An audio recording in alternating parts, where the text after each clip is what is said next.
देखिए, आज जो मूल निवास और भू कानून की जो मांग है वो मांगे लंबे समय से चल रही है, परंतु मैं ये कहना चाहता हूँ यहाँ के सरकारों ने इन मांगों को गंभीरता से नहीं लिया है। अब जरूरत है गंभीरता से इन मांगों को लेने की, क्योंकि यहाँ पर आज जो तख्तियाँ हाथ में है वो शुद्ध उत्तराखंडी है। वो उत्तराखंडी चाहता है कि अगर उत्तर प्रदेश में रहते हुए हमारे पास मूल निवास हो सकता है, हमारे मूल निवास प्रमाण पत्र बन सकते हैं, तो क्या उत्तराखंड मिलते ही हमारे हाथों से ये मूल निवास का अधिकार क्यों छीना? वो जो स्थायी निवास बन रहे हैं वो तो एक बांग्लादेश से आए हुए व्यक्ति का भी स्थायी निवास बन रहा है, हमारा तो बन ही रहा है। तो उसमें हम ये कहना चाहते हैं, ये लड़ाई उत्तराखंड के अस्तित्व बचाने की लड़ाई है, ये लड़ाई यहाँ के संस्कृति को बचाने की लड़ाई है, ये लड़ाई यहाँ के माटी बेटी को बचाने की लड़ाई है। इस लड़ाई में जहाँ तक भी होगा, जो भी होगा, पूरी कोशिश के साथ हम इस लड़ाई को लड़ेंगे और अपने इस उत्तराखंड को बचाने की इस मुहिम में सहयोग करेंगे। पूरे उत्तराखंड से यहाँ पे लोग अलग अलग जिलों से, प्रदेश से यहाँ पे सभी लोग आए हुए हैं और इनकी यही मांग है उत्तराखंड में सशक्त भू कानून, हिमाचल की तर्ज में। जैसा उन्होंने अभी परसों उनका आपने देखा होगा कि 60 साल लीज पे दी जाती थी, आज वो 40 साल कर दिए गए हटा के। लेकिन वहाँ के नेता, उनकी दूरदृष्टि है और यहाँ हमारे उत्तराखंड में हर नेता उत्तराखंड को बेचने में लगा हुआ है। बाहरी यहाँ पे जितने अधिकारी हैं बाहर से आ रहे हैं वो अपने अपने रिश्तेदारों को, मैं तो ये कह रहा हूँ कि जितने पार्टियों के प्रभारी भी है ना, उनने भी भीमताल मुक्तेश्वर में अपनी जमीनें खरीद ली और यहीं के कुछ लोगों ने उनके साथ दलाली करके उनका जमीनें बेच दी। तो इसीलिए उत्तराखंड में कुछ जो हमारी 20% अब जमीनें, जो हमारा जल जंगल जमीन बचा है, उसको बचाने के लिए यहाँ पे आंदोलन कर रहे हैं हम लोग तमाम जिलों से आके। देखिए, आज पूरे उत्तराखंड के लोग, जितने भी जागरूक लोग हैं, चाहे कुमाऊं हो, गढ़वाल से, यहाँ पहुंचे हुए हैं। उत्तराखंड में भू कानून लागू हो, मूल निवास 1950 लागू हो, आर्टिकल 371 लागू, इनर परमिट सिस्टम लागू। आज उत्तराखंड को जरूरत है बचाने की, उत्तराखंड बनाने की लड़ाई हमारे पूर्वजों ने लड़ ली। लेकिन आज मैं कह रहा हूं, अगर उत्तराखंड की जमीनें बिक गई तो कहीं ना कहीं उत्तराखंड की संस्कृति पे भी खतरा है। आज बाहर के लोगों ने बद्रीनाथ से लेकर केदारनाथ तक की जमीनें खरीद ली है। आने वाले समय में अगर देखने को मिलेगा, पहाड़ में गिने चुने लोग बचे हैं, क्योंकि हमारी अधिकतर पीढ़ी पहाड़ से विकास नहीं होता उसके नाम पर पलायन कर चुकी है। यही स्थिति रही तो उत्तराखंड की सभ्यता संस्कृति भी खतरे में आ जाएगी। मैं आपके इस चैनल के माध्यम से एक बात और कहना चाहूंगा, आज हमारे उत्तराखंड के जितने भी लोग गायक हैं, जितने पहाड़ के यूट्यूबर हैं, न जाने कहां सो रहे हैं, उन्होंने पहाड़ की कोई सुध नहीं ले रहा, सब पैसा कमाने में बिजी हैं। अगर उत्तराखंड आंदोलन में जैसे जनगीत गुजे थे, अगर भू कानून के इस आंदोलन में वो जनगीत गीजे तो उत्तराखंड कहीं ना कहीं सफल होगा। बाहर के लोगों ने नौकरियां कब्जा ली, आप किसी भी ऑफिस में चले जाओ, आपके अधिकारी बाहर के मिलेंगे। आईएएस से लेके पीसीएस से लेके हमारा सारा अधिकारी वर्ग बाहर का है। जब पहाड़ के अधिकारी वर्ग इस उत्तराखंड में नहीं होंगे तो कैसे पता लगेगा कि पहाड़ में क्या समस्या है, उनका समाधान कैसे होगा। इसलिए बहुत जरूरी हो गया उत्तराखंड को बचाना और उत्तराखंड में मूल निवास 1950 से लेके आर्टिकल 371 और परमिट सिस्टम लागू हो। अभी हमने शुरुआत की है और आगे जाके हम गैरसैंण में 9 नवंबर राज्य स्थापना दिवस के उपलक्ष्य में एक बड़ा आंदोलन करेंगे। आपको क्या लगता है सर, कितना जरूरी है मूल निवास और भू कानून उत्तराखंड के लिए? अरे क्या हुआ, जो कुर्सियां पे जान संसद मौन है, वक्त ही बताएगा इन्हें कि अब हम कौन है।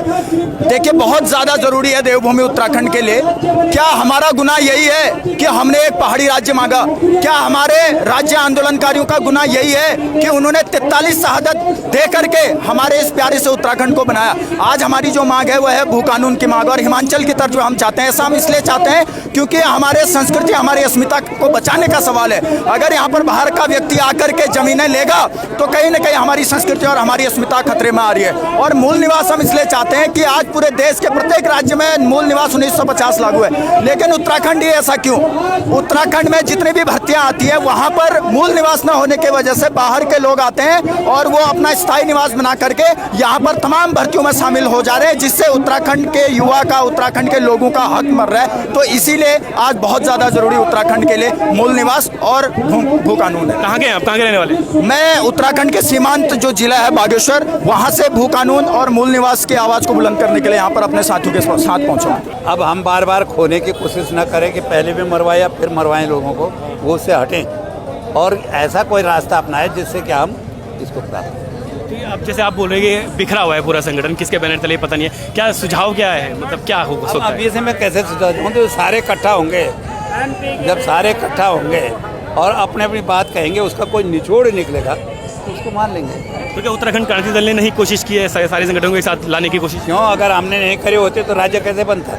राज्य बनने के बाद दुर्भाग्य यह था कि जिन्होंने कहा कि हमारी लाश पर उत्तराखंड बनेगा, वो देखो वहाँ जा करके देख लो, मैं नहीं बोल रहा हूँ, वो आज सबसे आगे है। तो क्या लगाया जाए अंदाज? जिन्होंने बड़े साफ शब्दों में कहा कि हमारे सीना पर, हमारे शरीर पर, हमारी लाश के ऊपर ये राज्य बनेगा, उन्हीं को पहला मुख्यमंत्री बनने का गौरव प्राप्त हुआ है। अब राज्य बन गया, अभी उसकी समस्याएं तो जैसा से और बिगड़ गई। आज 4,500 स्कूलों पर ताले पड़ गए। मतलब क्या हुआ, उत्तराखंड से लोग पलायन कर गए। अब जब वहाँ कोई रहना ही नहीं चाहता, आज वहाँ लड़की नहीं दे रहे हैं जिसका देहरादून में मकान नहीं है। पहले पूछ रहे मकान कहाँ है इसका, उसको मिलेगा लड़की। तो क्या करोगे? कानून और मूल निवास की जो ये मांग है उत्तराखंड में कितनी ज़रूरी है यहाँ के लिए? ये बहुत ज़रूरी है और सरकार जो है इसको जो है मिटाना चाहती है कि ये कानून ना बने और ये अपने कानून लाना चाहती है। देखिए उत्तराखंड को बने 23 साल हो चुके हैं, उत्तराखंड 23 साल का हो चुका है, पर इन नेताओं ने जो है उत्तराखंड को लूटने का काम किया है। क्योंकि देखो, और जिन आंदोलनकारियों की बदौलत ये राज्य बना, जिन शहीदों को आंदोलन बना, उनको सरकार भूल चुकी है और जो है उत्तराखंड का विकास करने में नाकाम रही है। कहाँ से आए आप? मैं देहरादून से ही हूँ। अच्छा, आप कहाँ रहने वाले, कहाँ के? मैं चंबा का। अभी आप इस प्रदर्शन के लिए, स्पेशल इस प्रदर्शन के लिए आए थे? मैं खुद राज्य आंदोलनकारी हूँ। मैं 8 साल की उम्र से आंदोलन में हो चुका था। मैं जेल और आंदोलन में तीन दिन जेल में बंद रहा हूँ। मेरे फादर मुजफ्फरनगर कांड में गए थे एक छोटा सा कैमरा लेके, ताकि वहाँ कोई घटना घटेगी तो उसको उसमें कवर कर लूँगा।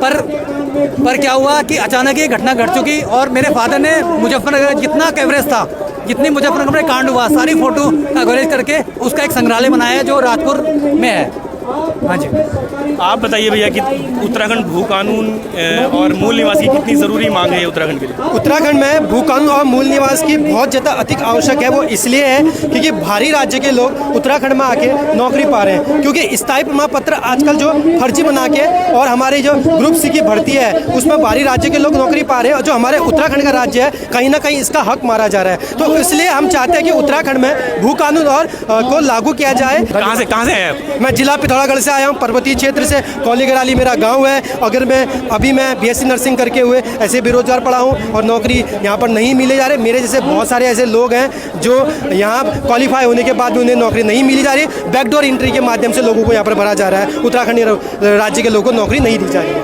हमारी मांगे अगर पूरी नहीं की गई तो मैं भूख हड़ताल करने पे मजबूर हो जाऊंगा। ये मेरा सरकार को जो है मैं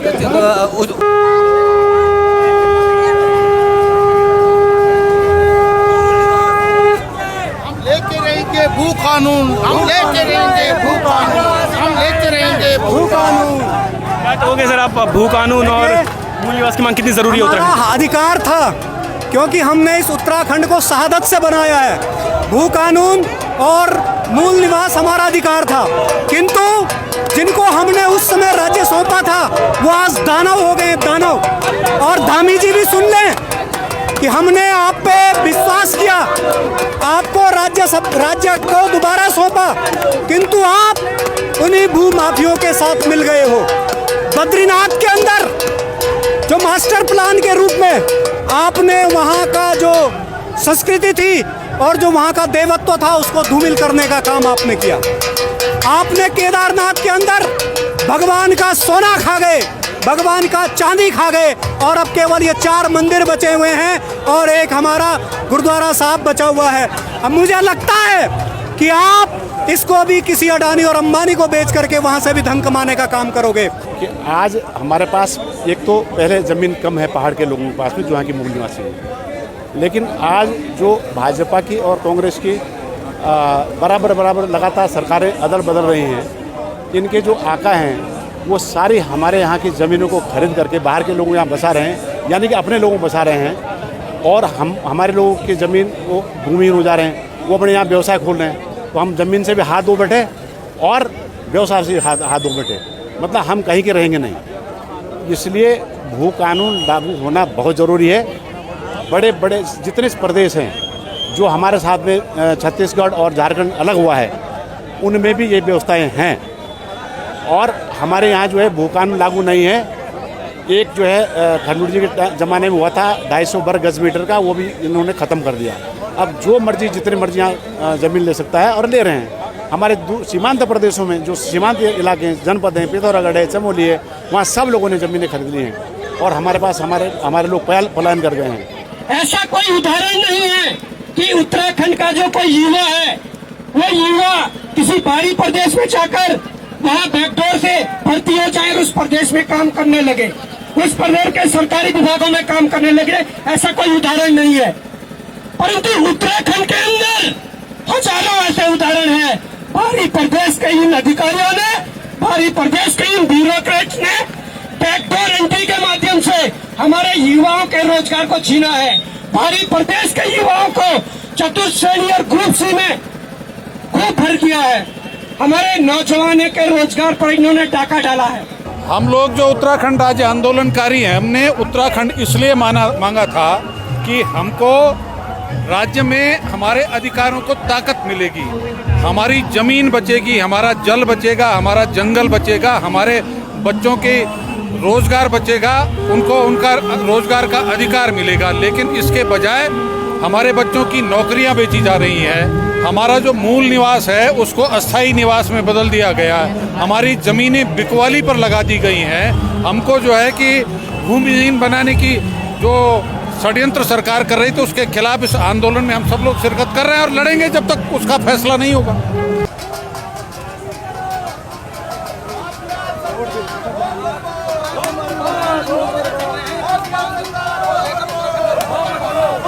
देखिए, इस राज्य की जो परिकल्पना हुई थी, उस राज्य का जो मेन मकसद था, वो जो 42 शहादतें दी गई, वो केवल एक नाम लिखने के लिए उत्तराखंड नहीं था, वो उस शहादतों का पीछे मकसद था उन छात्र त्याग का, उस मातृशक्ति के त्याग का जो मूल कारण था वो ये था कि हमारा अपना एक भौगोलिक सामरिक दृष्टि से, एक अपना संस्कृति की दृष्टि से हमारा एक राज्य होगा जिसमें सबको रोजगार मिलेगा, अपनी संस्कृति को, अपने राष्ट्र को, उन सब चीज़ों को समावेश करते हुए हमारे पास जल, जंगल, जमीन जो हमें प्रकृति ने रूप दिया है, उन सबको संजोने के साथ साथ हमारे अंदर जो आत्मबल था वो हम ये लेकर चलते थे कि हम आगे सबल रूप में आगे बढ़ेंगे। लेकिन दुर्भाग्य है कि 23 साल बाद मैं उत्तर प्रदेश में मुझे मूल निवास मिलता था और मेरे अपने प्रदेश में मुझे मूल निवास नहीं मिल रहा है। ये तमाम एक धारणा कुछ लोगों ने इस बार को डाला कि हम ये कह रहे हैं कि आज़ादी के बाद जो 1952-50 से यहाँ रह रहे हैं, 1950 से जो यहाँ रह रहे हैं, चाहे वो मेरा अल्पसंख्यक हो, सैनी परिवार हो, वालिया परिवार हो, सिख समाज हो, तमाम कश्यप समाज हो, तमाम चौहान फैमिली, वो लोग रहा करते थे यहाँ तराई क्षेत्र की मैं बात कर रहा हूँ, उनको भी उनका मूल अधिकार नहीं मिल रहा है। पहाड़ की तो बात छोड़िए आप, तो कहीं ना कहीं जिस प्रकार से जो दिग्भ्रमित करने का प्रयास कुछ लोग करा वो राजनीतिक रूप से, लेकिन हम ये कह रहे हैं कि मूल निवास और भू कम से कम जो हिमालयी तर्ज पे जो राज्य हैं उसमें हमारे साथ सौतेला व्यवहार क्यों हो रहा है। कहीं ना कहीं उत्तराखंड को प्रयोगशाला बना दिया गया, ये प्रयोगशाला नहीं बनने देंगे और सरकार को इस पर सोचना होगा। लाना है, उत्तराखंड को बचाना है, वो कानून लाना है, उत्तराखंड को बचाना है, वो कानून लाना है, उत्तराखंड को बचाना है, वो कानून। मैं आप लोगों से पूछना चाहता हूं कि कितना ज़रूरी है मूल निवास और भू कानून की मांग उत्तराखंड के लिए? बहुत ज़रूरी है, वरना हमारे आने वाली पीढ़ी के लिए ये सब घातक होगा। बाहरी लोग आके हम पे राज करेंगे और हमारे लोग दबते जाएंगे। इसलिए एक ही नारा है, भू कानून लाना है, उत्तराखंड को बचाना है। और मूल निवास प्रमाण पत्र का जो हम यही के हैं, हमें मूल निवास पत्र यही से जो हम यही उत्तराखंड के, उन्हें वही का बनना चाहिए। आप क्या बोल रही थी मैम?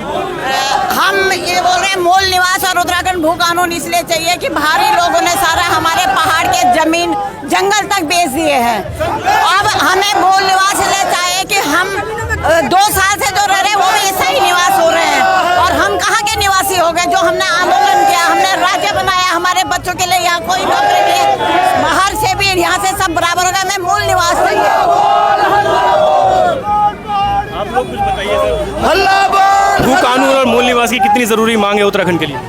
भू कानून की सख्त मांगे हैं सर। सारे बाहर वालों ने सारी ज़मीनें बेच चुके हैं। जो हम मूल जो उत्तराखंड के हैं, हम खुद इनके चौकीदार बन गए हैं। हमारी अपेक्षा थी कि हम अच्छा राज बनाएंगे, हमारा अपना कानून होगा, मगर आज की डेट में हमारा कोई कानून नहीं है, हमारी कोई सुनवाई नहीं होती।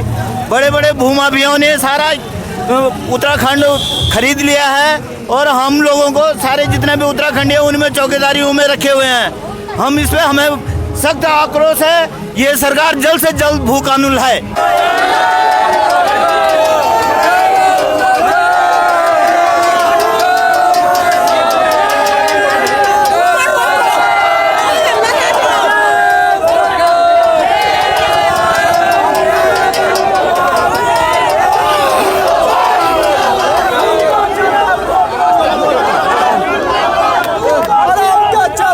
भू भू कानून और मूल निवास को लागू करने के दोषी यहाँ की सरकारें हैं। बारी बारी से कांग्रेस को दी लोगों ने समर्थन दिया नहीं। अगर किसी क्षेत्रीय पार्टी का समर्थन करते तो ये भू कानून और मूल निवास इनके मुद्दे थे, इनको लागू करते हुए काम करते।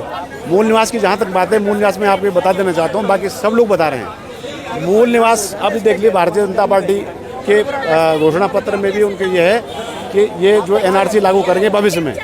जिस दिन एनआरसी लागू हो गया तो सारे प्रदेशों के लोगों के पास में मूल निवास प्रमाण पत्र हैं। वो दस्तावेज हमारे पास नहीं, क्योंकि हमारे पास अस्थायी निवास प्रमाण पत्र है। और जब यहाँ उत्तराखंड का नंबर आएगा तो हम अस्थायी निवास प्रमाण पत्र प्रस्तुत करेंगे। वो मूल निवास है तो हम मान्य होगा नहीं। जो बाहर के प्रदेश के, बिहार के लोग हैं और उत्तर प्रदेश के, अन्य प्रदेशों, राजस्थान के लोग हैं जो यहाँ रह रहे हैं, उनका अस्थायी निवास प्रमाण पत्र है, तो वो अपने राज्य का मूल निवास प्रमाण पत्र दिखाएंगे, वो उस राज्य के मूल निवासी माने जाएंगे। हम उत्तराखंड के लोग कहीं के मूल निवासी नहीं माने जाएंगे। और सारे उत्तराखंड के लोग, यहाँ तक कि मुख्यमंत्री भी कल को डिटेंशन सेंटर में चले जाएंगे जिस दिन ये इन्होंने एनआरसी लागू किया। उत्तराखंड के लोग, ये लोग समझने वाली बात है, इसमें जागरूक होने की बात है।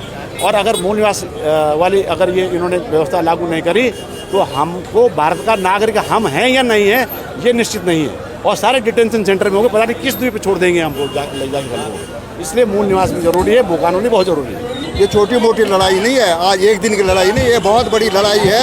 और इस लड़ाई के साथ में हमको पॉजिटिविटी लानी है। हम जब तक अपने उत्तराखंड का विकास नहीं करेंगे, वहाँ के ग्रामीण क्षेत्रों का, उसके वहाँ के फंडा फ्लोरा के हिसाब से अगर विकास नहीं करेंगे तो कुछ नहीं मिलेगा हमें। शांतिपूर्वक रुक जाओ आप लोग।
मुख्य और तेज हो चुकी है बीच में, क्योंकि जैसे जैसे संगठनों के नेता संगठन के नेता आगे आ रहे हैं, उसके बाद धक्का मुक्की शुरू हो चुकी है। कई राज्य आंदोलनकारी और कई संगठन से जुड़े लोग भी यहाँ पर मौजूद हैं जो धक्का मुक्की होकर सब संकट तूफानी में टिको ना अपने पद से, तो तुम टिको ना अपने पद से, तो तुम सब कुछ पा सकते हो प्यारे। तुम भी ऊंचे उठ सकते हो, छू सकते हो नभ के तारे। अटल रहा जो अपने पद पर लाख मुसीबत आने में मिली सफलता, जग में उसको जीने में मर जाने में। जय भारत, जय उत्तराखंड, जय उत्तराखंड।